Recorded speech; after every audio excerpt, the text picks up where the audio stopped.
All right. Well, that brings us to the present and to the future. So we are now currently at the very beginning of the next Pluto and Aquarius period. And Pluto first dipped into Aquarius last year in 2023. It first moved into Aquarius in March, and it went in very briefly for a few months. And then Pluto retrograded back into Capricorn. And now later this month, Pluto's about to enter Aquarius again. So I forgot to give the data for this. So we're recording this on Monday, January 8th, 2024. We started at what, like 2:45 or something? About that, maybe 2:40, p.m. in Denver, Colorado.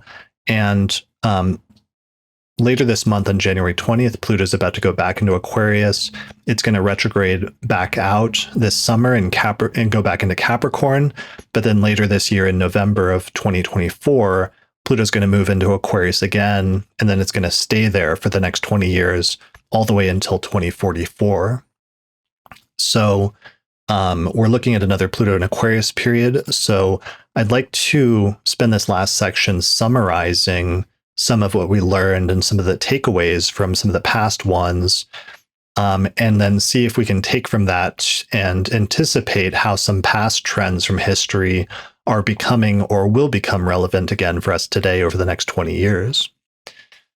So things that I wrote down in notes of summaries. One, the utilization of technological advancements in order to have power and control.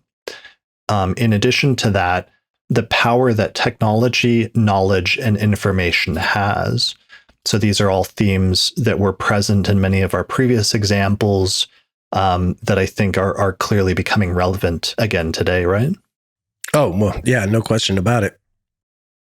All right. Other than that, let's see. So the another one that was important is vast repositories of information that are under the control of centralized authorities. Mm-hmm. How developments in technology can shape and transform society in different ways. So we saw that with paper. We saw that with gunpowder. We also saw that with things like how the printing press and the increase of printing in books also affected things during the Reformation and started causing changes in like religion and things like that. Sure. Or inventions like the cotton gin creating, slavery on a scale the world had not quite seen. Right.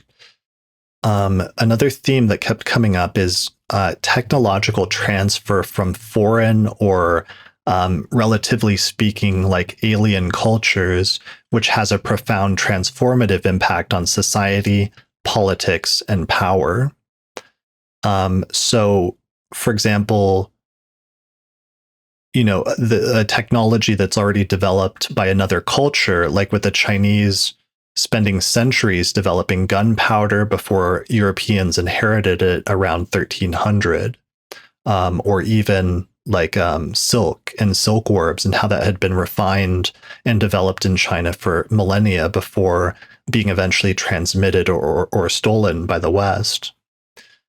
There's also possibly something about the idea of what it means to be foreign or alien in general becoming relevant again, both in the sense of AI, the emergence of artificial intelligence, and creating a new sentient species on Earth, which is essentially what, if scientists are capable or are successful in creating artificial intelligence or artificial general intelligence, that's what that would be, is like creating another sentient species on Earth.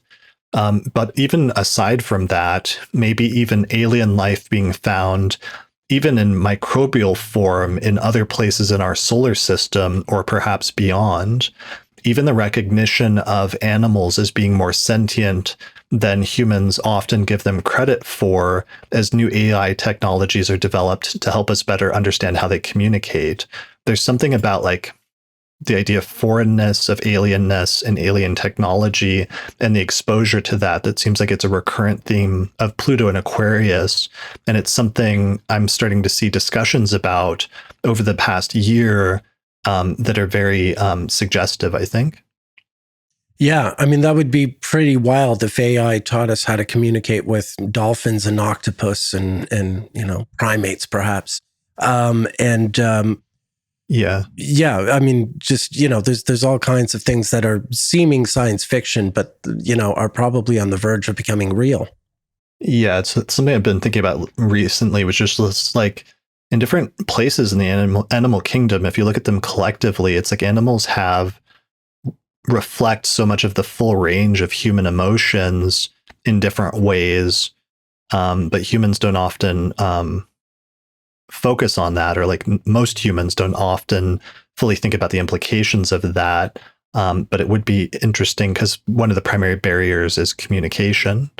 But even if that's not the main thing, one of the things that's happening this year is they're launching a spaceship that's going to send a probe, I think, to Europa, one of Jupiter's moons, that's like an icy ocean moon. And then they're going to send a probe beneath the ice to see if there's microbial life down there. And that's supposed to land, I think, in 2030. But even something as simple as that, which is not really simple, but it's not at the scale of like discovering a whole alien civilization.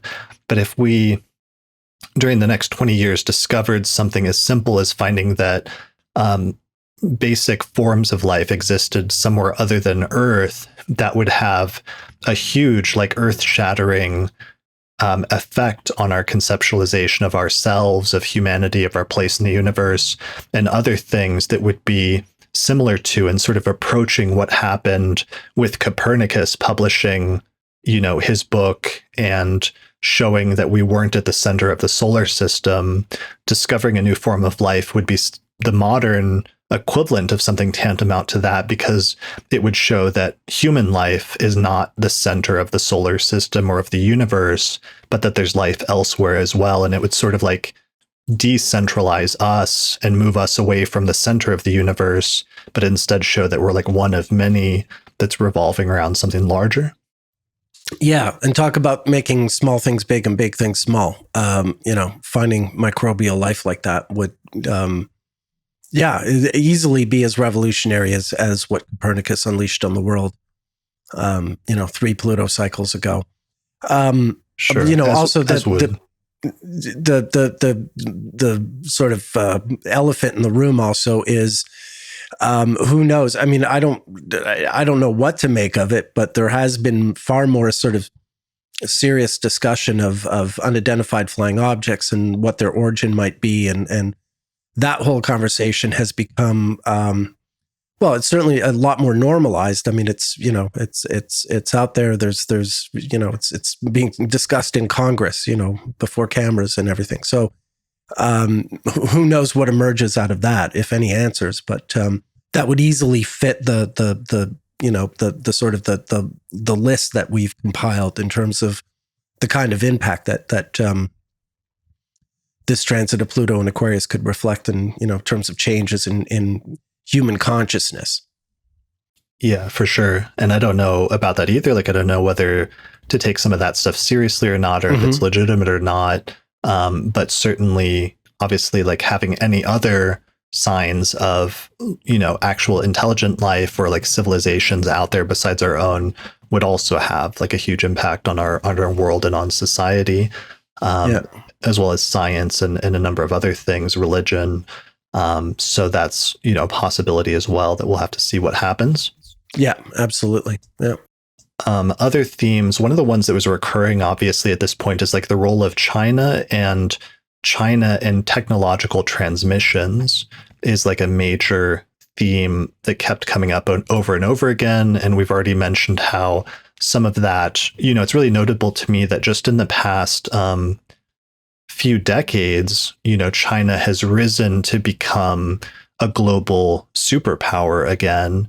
And it's really notable that that's happened, and it's come to this point, like right before Pluto goes into Aquarius, so that now a lot of the focus is on like, the increasing tensions between like world powers like the United States and China, and whether there'll be conflict, and as well as like tensions over technologies and things like that going back and forth between the two. Yeah, yeah. I think you might have mentioned with Austin that Xi Jinping and Vladimir Putin both have Saturn-Neptune conjunctions in their natal charts. So when we get to 2025, yeah, that's the final ingress of Pluto into Aquarius. And it happens the same time as the Saturn-Neptune conjunction in Aries.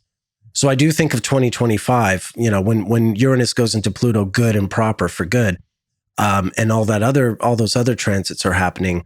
We'll definitely hit a new chapter in the history of China and the history of Russia. Saturn Neptune has always been very promising for both, and yeah, it's in the nativity of both leaders. So and we talked already about the Pluto transit just in terms of the People's Republic of China and how it was declared when the ascendant was in Aquarius, the moon was in Aquarius. So that Pluto transit could be, certainly hitting the People's Republic, the political structure in China, Sure. right in the middle of the chart. Yeah. Yeah. And then, of course, you and I have done that episode previously, one of the major episodes in the history of the podcast about like Uranus, the Uranus return of the United States when Uranus goes through Gemini, and how that's coincided with, it's only happened 3 times in the past. And the first time it was the American Revolutionary War. The second time was the Civil War. And the third time was World War II. So that's one of the issues, that's concerning, since Uranus is about to move back into Gemini in 2025 and as an additional cycle that's like a secondary overlay, which is the US going to have another major conflict or another major war that's on the level of those other 3 that have happened so far in its history when Uranus has gone into Gemini? One of the, and that's going to be happening at the same time of Pluto and Aquarius. And one of the things that's actually interesting about that is just that Uranus in Gemini is going to be trining Pluto several times off and on, increasingly close over the course of the next decade. And I think that's really going to accelerate a lot of the technological developments and a lot of the developments with communications and other things like that over the course of the next decade that were already indicated just by Pluto and Aquarius. That's going to be supercharged by Uranus going into Gemini. Yeah, no, absolutely. That's a feature that, we didn't have quite in the same way, the last few times that Uranus has been in Gemini. They were co-present, like during the Revolutionary War, Uranus was in Gemini while Pluto was in Aquarius, but the Pluto ingress came a little too late for there to be a trine in the air signs like that. And of course, before long, Uranus zipped through Cancer, zipped into Leo, and made an opposition to that Pluto. So that trine with Pluto from Uranus and Gemini is a feature that distinguishes it from past Uranus transits through Gemini and the wars that they've coincided with. And of course, the big message when it comes to that transit of Uranus through Gemini and the United States being involved in these major conflicts is in all 3 instances, they led to the United States essentially becoming a new country in a way, certainly redefining itself in some really fundamental way. The Revolutionary War created the country. The Civil War centralized the country. And the Second World War and the Cold War turned this, reluctant sort of protectionist nation, isolationist nation into a global superpower. Virtually against its will, virtually by circumstance. So yeah, there's something about the country's own transformation that coincides with Uranus and Gemini, except this time, like in the 1770s, it's happening while Pluto's in Aquarius, while the mood for sort of popular power, for people power is reaching its zenith, and the revolt against sort of authority or dictatorial power is at its most potent. And one of the things about that with the US that's actually really fascinating about the Uranus-Pluto trine is that the US has Uranus in the Sibley chart at 8 degrees of Gemini, and that's actually roughly where I think the exact trine will be going exact between Uranus and Pluto. Starts going exact when Uranus gets to around 8 degrees of Gemini and Pluto gets around to 8 degrees of Aquarius. So that adds an interesting additional level of an intensity that it's going to be happening at the most intense point in the Uranus return of the United States. Yeah, absolutely. So that's one thing. All right, moving on to other points, summary points. So new technologies like paper allowing for an explosion of information and a diffusion of new ideas. So I think AI is probably going to be playing this role in our time, although there may be additional things involving how information is transferred and proliferated and consumed in terms of innovations in the form factor of the role that paper played in previous times to whatever the equivalent to that is in our time. Something about that, something about the form factor and the way that information is accessed and is spread around being important to this time period. Yeah. We can see that happening pretty easily. Yeah. But it's like, it's going to be taken to some new level and it's going to have a completely transformative effect on our culture through that technological innovation. And we can for sure see some of that, like the cusp of some of that, but there's some parts of where that's going to go that we probably, at least normal people that aren't like futurists, aren't even anticipating or don't realize, is going to, how that's going to change society soon and on all the different levels in which it'll change things. Yeah, exactly. All right. Other themes. I've been saying to people, sorry to interrupt. I've been saying to people that 100 years from now, people will look back at 2025 as the beginning of the 21st century. Not unlike that we think of 1919 or 1920 being the beginning of the 20th century. Where it's really like a very visible demarcation in history where suddenly everything that preceded it seems, like it belongs to another age, even this period right now.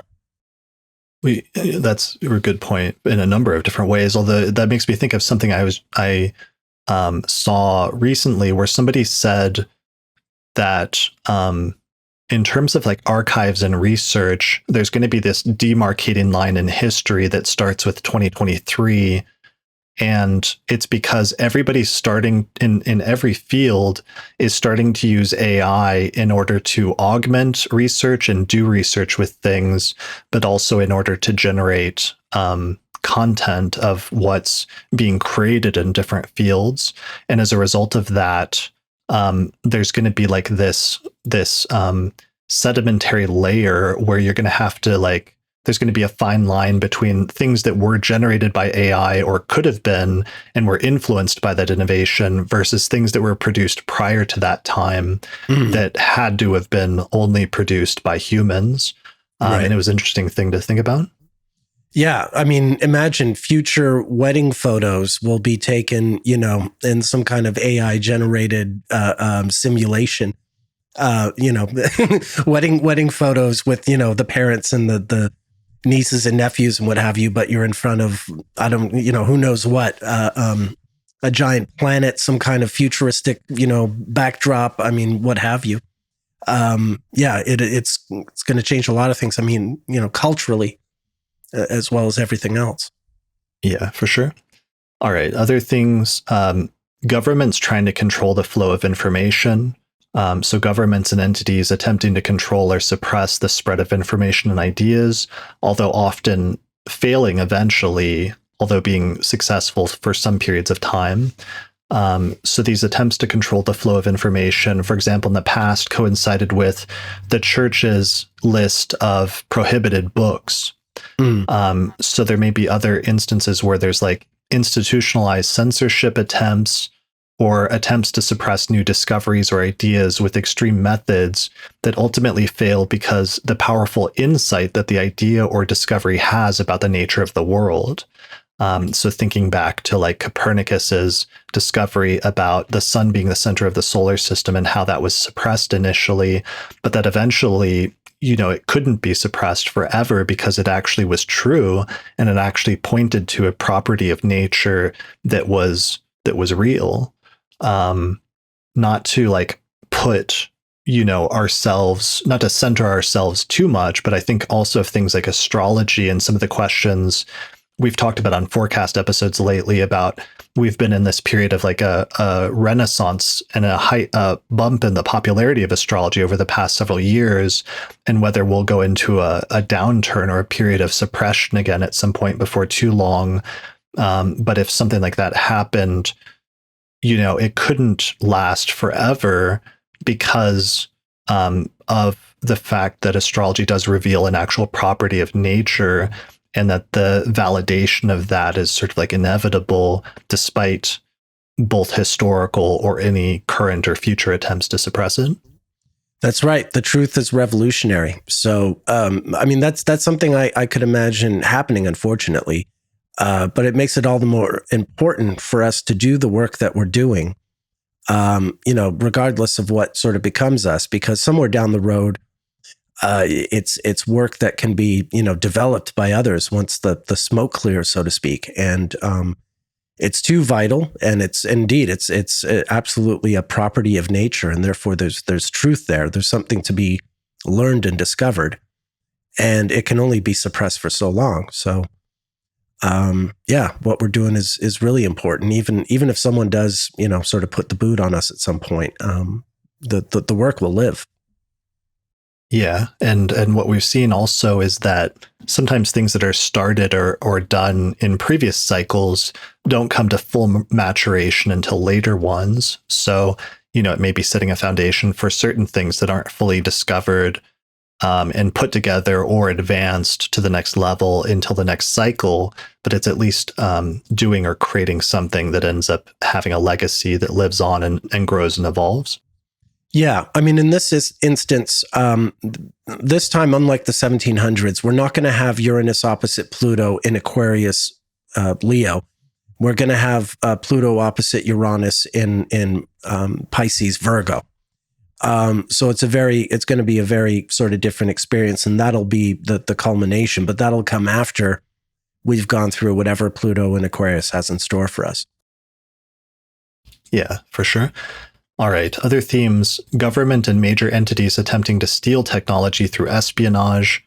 I already mentioned, some of the things that are going on between different companies like East and West that are trying to steal AI technology between each other, or other things like that. Another one tied in with that is governments and entities attempting to have a monopoly on technology and the power, advantage, and influence that technological monopolies give.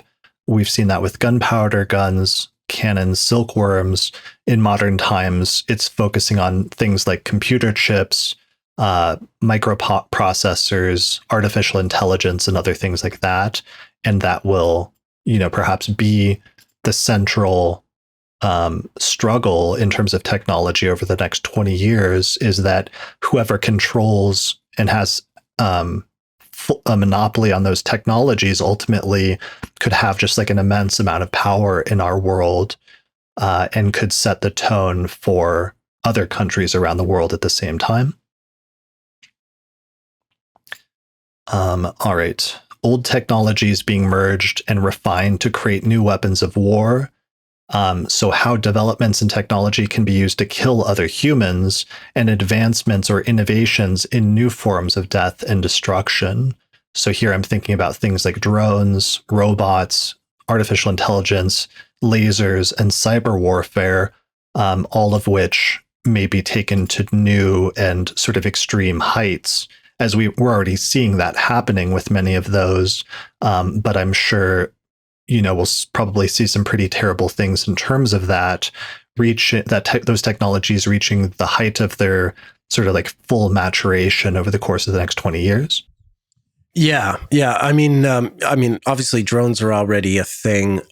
Even just on Twitter, these threads come up sometimes where, you see drone footage of either their Ukrainian drones firing on Russian soldiers, or Russian drones firing on Ukrainian soldiers.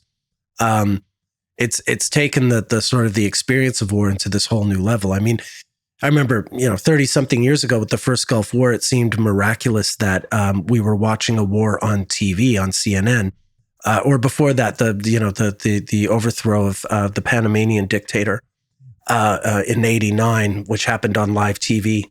Noriega. No, not Noriega. He was Nicaragua. I forget the guy's name. But the Panamanian dictator taken down on live TV, which was during also the last Saturn-Neptune conjunction, which is something else that sort of comes into the mix here when it comes to sort of like the spreading of information and new ways of disseminating that. There's this perfect storm in 2025 of all these things coming together, not just Uranus and Gemini, not just Pluto and Aquarius, but this Saturn-Neptune conjunction, which I think will coincide with like a really, heavy duty moment of clarity on the world stage.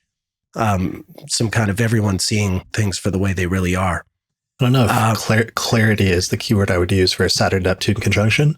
It's one I would use. Okay. But yeah, I mean, amidst all the subterfuge that's going on, but there does tend to be, revelations amidst. Okay. Yeah. And, with this, the current technology and stuff for warfare, there's going to be questions like, one of the questions currently are things like, once artificial intelligence is developed and employed in the battlefield, can it be used? Can autonomous machines, should they be given the okay to like kill humans without any human oversight, for example, is going to be like one of the major questions and like ethical implications over the course of the next 20 years in terms of how that is the answer to that question and how different governments, employ those technologies. Basically the Terminator, I mean, that's where, the kind of super soldier character.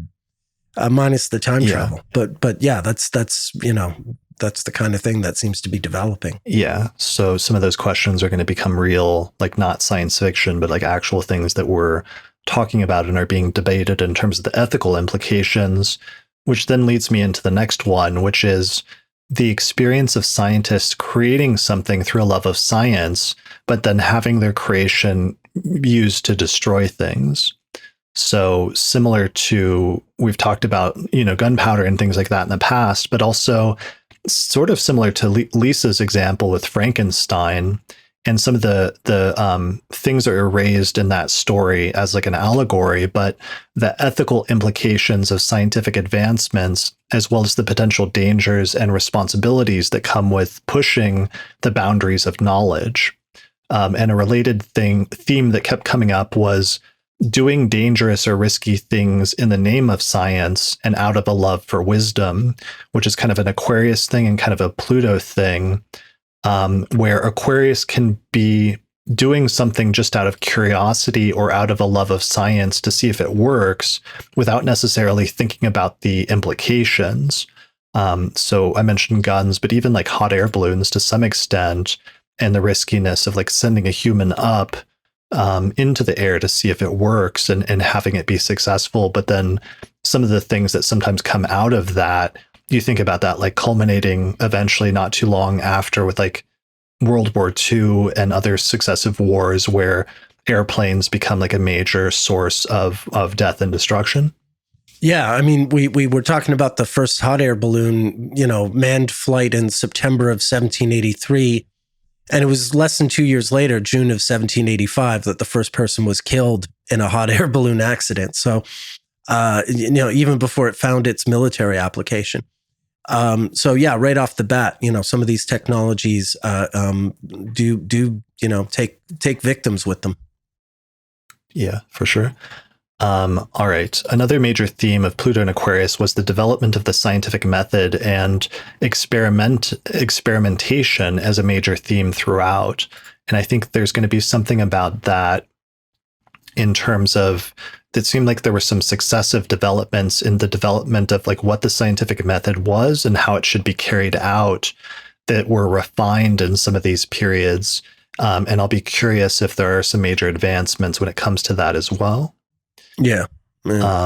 Another major theme was tensions between democracy and autocracy, and a theme that's starting to emerge that's relevant to the present, but also came up in the past was like autocratic leaders attempting to establish control through the illusion of democracy, holding elections, but then controlling the results. And I know that's an issue that's happening. Like this year, for example, there's like a record number of different democratic votes that are supposed to take place. But in some places where there's autocratic rulers in charge, those, supposedly democratic elections are not necessarily going to be actually, fair and free elections.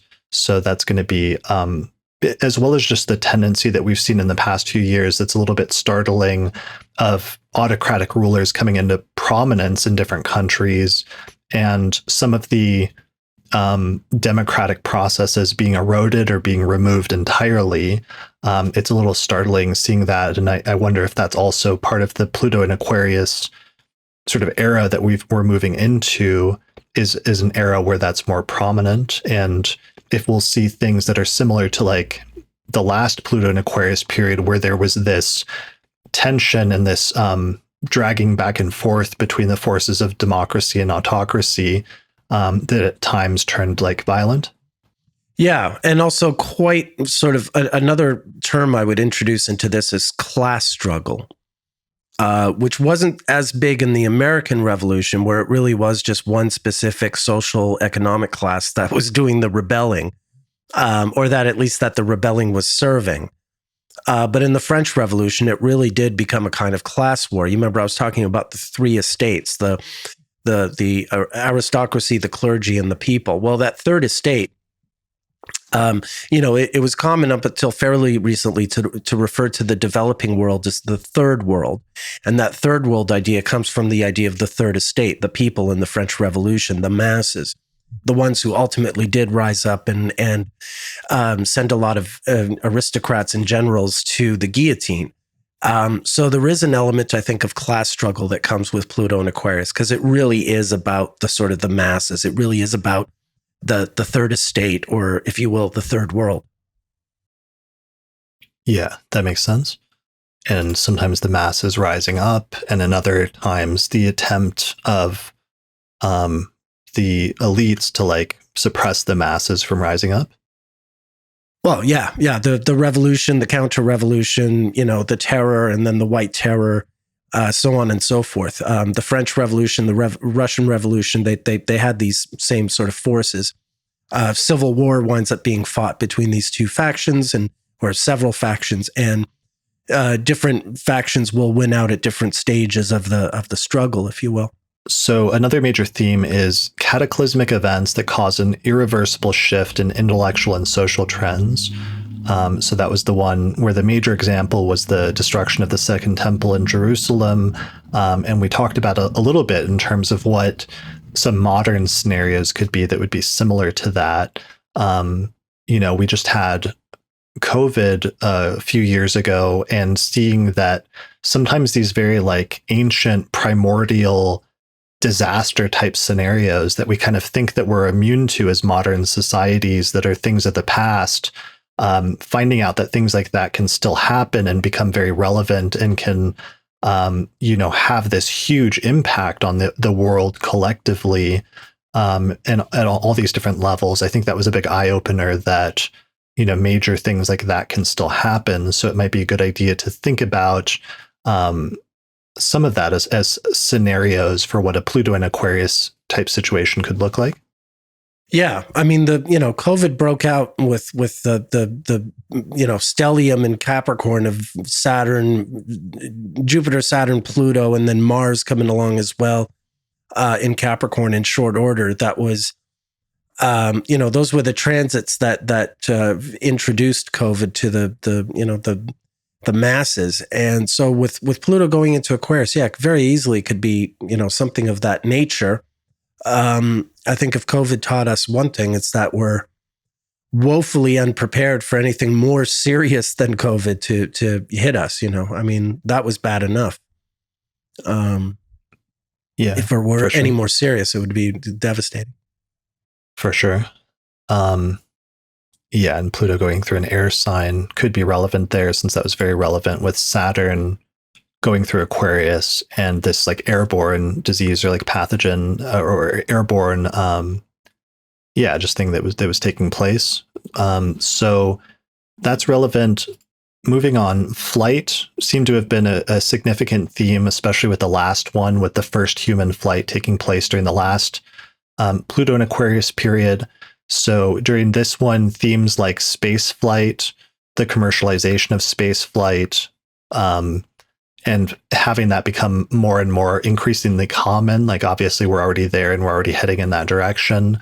But also even like local air flight potentially becoming more common as well.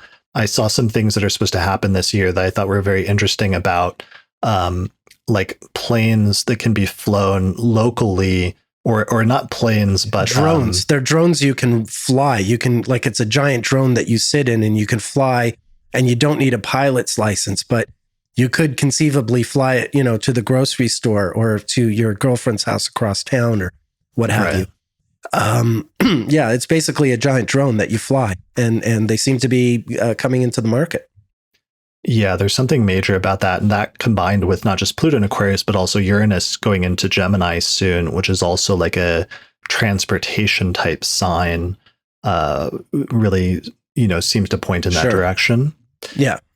Other themes, one that's coming up recently that may be relevant from history, but seems important, is like tensions with globalization, where being in an increasingly globalized and interconnected world, but at the same time, we can see countries pulling back from this recently and trying to bring production of some things back home. Because in the 1990s, there were a lot of different trade agreements set up internationally, where part of the belief in like the West, like in the United States, was that if trade was set up with places like China and some of the production was like outsourced to China, that it would open up and make things more democratic in different countries where democracy wasn't as common. But then it turned out that that didn't really happen. And now, especially after COVID, some countries saw the problem with having their supply chains dependent on this whole easily flowing like international order. So now a number of countries are bringing the production of certain things back to their own countries. Like, for example, the United States is building a processor plant in Arizona for microchips, basically. And there's other countries that are doing similar things. So I'm wondering if that's part of what we're seeing with Pluto going to Aquarius, is maybe some of those challenges to the more globalized, like interconnected world order, even though up until very recently, it seemed like inevitable that we're moving towards a more, fully integrated and interconnected world. Yeah. I mean, even before COVID, every president since H.W. Bush has been moving the United States further and further away from this global vision, actually. It has gradually been receding. And, I dare say if it weren't for the Israel and Ukrainian conflicts, it would have receded all the more. But, that's those things have kept the United States a little more a little more involved in foreign affairs than I think they otherwise would be. But yeah, the trend right now seems to be, largely towards deglobalization, or at least through, weaning off the global influence of the United States, on both parties. The United States no longer having the same interest. A lot of that global order was being kept in place because of the Cold War. It was really a security measure. The United States used its naval fleet to patrol the oceans, keeping trade safe for everyone.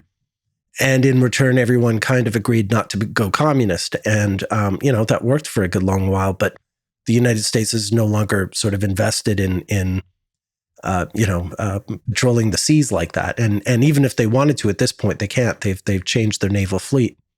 So that era is largely over already, I mean, maybe part of what we're seeing then is something that gets talked about sometimes, which I feel like is sort of propaganda purposes, but maybe symbolically there's a way that makes sense here. The notion of us moving towards a multipolar world where there's like other major superpowers rather than just like one superpower of the United States that controls or everything revolves around, just because symbolically like Aquarius is a much more social sign where things are distributed more evenly. And Pluto represents power. So maybe part of Pluto in Aquarius is a greater distribution of power. And maybe that's really the core, ultimately symbolically, of what we saw with like the French Revolution or the American Revolution, was a distributing of power more evenly rather than having it just be in the hands of like a singular individual. Yeah, that would make sense. And that that's easily the way that the Pluto and Aquarius transit could manifest. But at the same time, a lot of the other global superpowers, may not just have what it takes to survive the century, really. China and Russia have really dismal demographic structures that, will be hard to maintain. And so, if not them, tomorrow's global superpowers could easily be, Vietnam or Argentina or Turkey or Brazil, not necessarily Russia or China. It could go in a lot of different directions by the time this transit is over. Sure. Yeah. So we'll see. So one of the other last few notes I wrote was, we've come as far as we have as a species, partially through socializing and the power of the exchange of information among different people in different places, and how that mutual exchange and back and forth over the centuries has driven progress and technological and scientific breakthroughs. If we were more isolated than that, transmission and those breakthroughs would not have happened. This is where the Aquarius theme comes in as a social air sign. And I think there's something really important about that, that will both, maybe see a contraction of that, but also an expansion of it in some ways. Like what happens when we become even more hyper interconnected through the internet and through other means like that, can our progress, scientifically at least, or in other areas like that, expand even faster? Yeah. All right. As well as just being an insight about the nature of technology and why humans have done as well as a species because of our social nature, which comes partially from Aquarius as a symbol. All right. Pluto is going to oppose the Pluto and Leo generation, and the Pluto and Leo generation who were born like the baby boomers in the 1940s and early 50s. That generation is still very much in power in different, parts of the world. And so here with Pluto and Aquarius, obviously over the next 20 years, between now and 2040, we'll hit the point where natives with Pluto and Leo will be almost a century old. So we will probably see the dying off of that generation, essentially, but also the dying off of that power that they still hold or maintain over various structures and levels of society. So that's something to pay attention to. And the last point that I have, which isn't a great conclusion point, but one of the observations I made that I mentioned on the forecast is just that in the chess world, the chess AI developed strategies that humans had never done before, right? Which caused human chess masters in turn to try to learn what they could from the innovations of the machines. So perhaps part of this era is humans learning from machines. So this may be an incredibly crucial point, because the greatest benefit of meeting an extraterrestrial civilization, especially one that's smarter than humans, would be the potential to learn from them. So maybe they think about or they perceive the universe in a way that's different than we do, and therefore they're able to see things that we have not or cannot. Perhaps the same is true for an artificial or an alien intelligence, if or when we ever meet them. Creating AI can do things, and it can think about and perceive parts of the world differently than humans can. And some of the way that it perceives the world or perceives information or data may be useful to humans, and we may be able to gain insights from that we can't anticipate. Yeah. It boggles the mind, but for sure. Yeah. All right. Well, that was actually my last summary point that I got from some of this research. Are there any other major points or things that you take from it, or take from what we've learned from going through the history of Pluto and Aquarius, or themes from the past that are obviously relevant to now, or things that we can therefore like anticipate, or anything about the future? No, apart from what we've already covered, I think we did a nice job. Anything I had to say, I've said over the course of the episode. I guess, yeah, just to remind everyone that what does distinguish this Pluto in Aquarius transit is this long trine to Uranus and Gemini that it's going to have that some of the past ones did not.